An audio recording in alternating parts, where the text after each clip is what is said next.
Setiap malam di bawah pohon beringin besar di dekat alun-alun kerajaan Pandansari selalu terdengar sesuatu rintihan.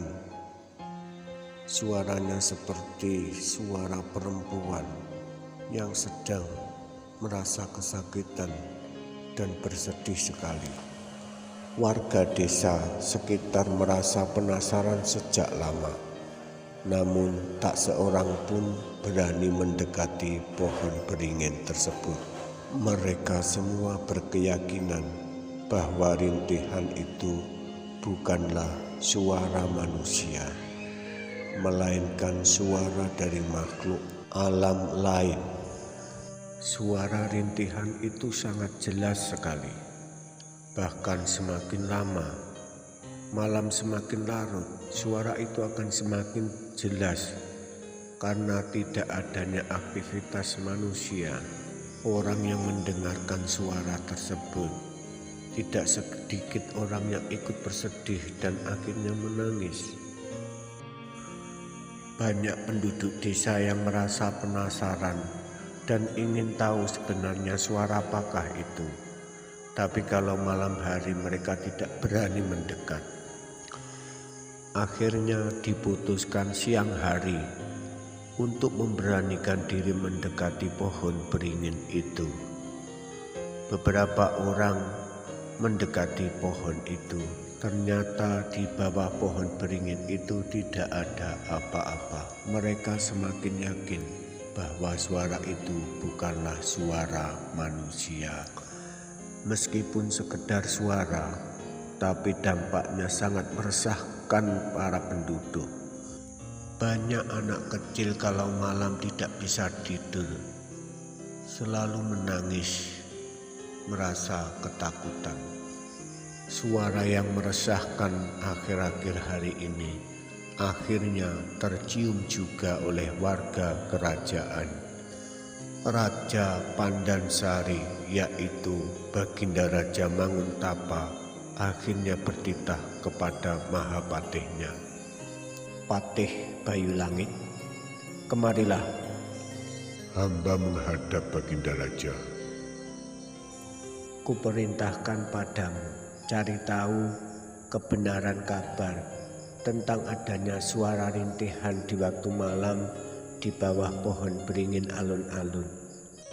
Siap Baginda Raja, hamba melaksanakan perintah. Cari orang pintar, bahkan atau petapa sakti yang bisa melihat sebenarnya ada suara apa yang di bawah pohon beringin alun-alun tersebut. Baik Baginda Raja, siap menjalankan perintah.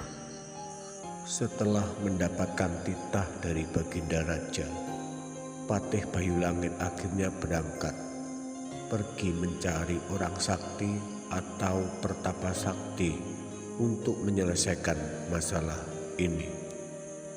Dia berpikir keras, merenung dan merasa kebingungan atas perintah Baginda Raja. Patih Bayulangit beserta beberapa pengawal keluar dari istana mencari tahu, bertanya ke sana kemari di mana keberadaan pertapa sakti. Di dalam pencarian yang panjang dengan setengah putus asa, akhirnya Patih Bayulangit merasa kelelahan dan istirahat di bawah pohon besar. Karena begitu kelelahan, akhirnya Patih Bayulangit tertidur di bawah pohon besar itu. Entah berapa lama dia tertidur. Di sewaktu-waktu Patih Bayulangit dibangunkan oleh seorang pemuda yang sangat tampan dengan memakai ikat kepala kain dan berkata kepada Patih Bayulangit, maaf Tuan, kenapa Tuan tidur di sini? Singgahlah di rumahku dan beristirahatlah. Siapa ke sana? Saya seorang pengembara, Tuan. Lantas Tuan sendiri siapa? Saya adalah patih kerajaan Pandansari. Saya sedang kebingungan di sana. Kebingungan kenapa, Tuan? Saya sedang diperintah Baginda Raja untuk mencari orang yang bisa menyelesaikan masalah yang melanda di kota raja. Memangnya ada masalah apa, Tuan? Di alun-alun kota raja, tepatnya di bawah pohon beringin besar, kalau malam ada suara rintihan seorang perempuan. Suara itu sangat meresahkan penduduk dan menakut-nakuti anak-anak kecil, sehingga kalau malam anak-anak tidak bisa tidur di sana. Maaf, Tuan, sudikah Tuan mengizinkan saya untuk membantu masalah Tuan? Tentu saja di sana, tentu saja. Nanti malam kita akan pergi bersama-sama untuk mencari kebenaran suara yang ada di bawah pohon beringin itu. Baik, nanti saya antar ke sana. Akhirnya mereka menunggu malam tiba. Setelah malam tiba, pemuda tampan itu diantar oleh Patih Bayu Langit menuju ke pohon beringin yang bersuara tersebut. Benar saja, sesampainya di dekat pohon beringin besar itu, mereka mendengarkan suara rintihan yang dimaksud oleh Patih Bayu Langit.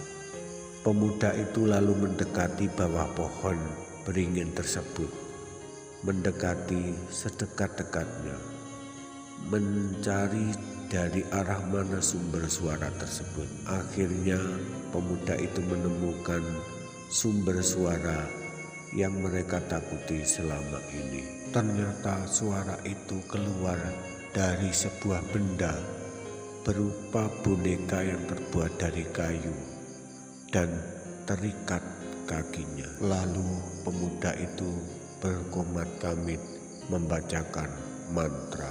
Benar saja, dari benda yang berupa boneka dari kayu tersebut tiba-tiba mengeluarkan asap putih yang sangat tebal. Mahapatih dan para pengawalnya segera mundur. Tiba-tiba boneka dari kayu tersebut berubah menjadi seorang gadis cantik yang kakinya terikat. Gadis cantik tersebut lalu berkata, tolong aku Kisana, aku kesakitan. Bagaimana aku bisa menolong Nyai? Lepaskan ikatan pada kakiku, Kisana.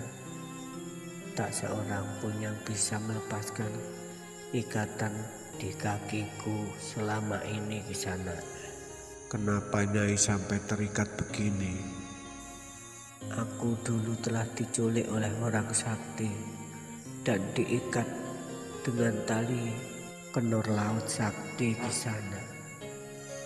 Hanya karena aku tidak mau dipersuntingnya, akhirnya aku dikutuk menjadi patung dan diletakkan di bawah pohon ini di sana. Baik, akan segera aku lepaskan ikatan di kakimu itu.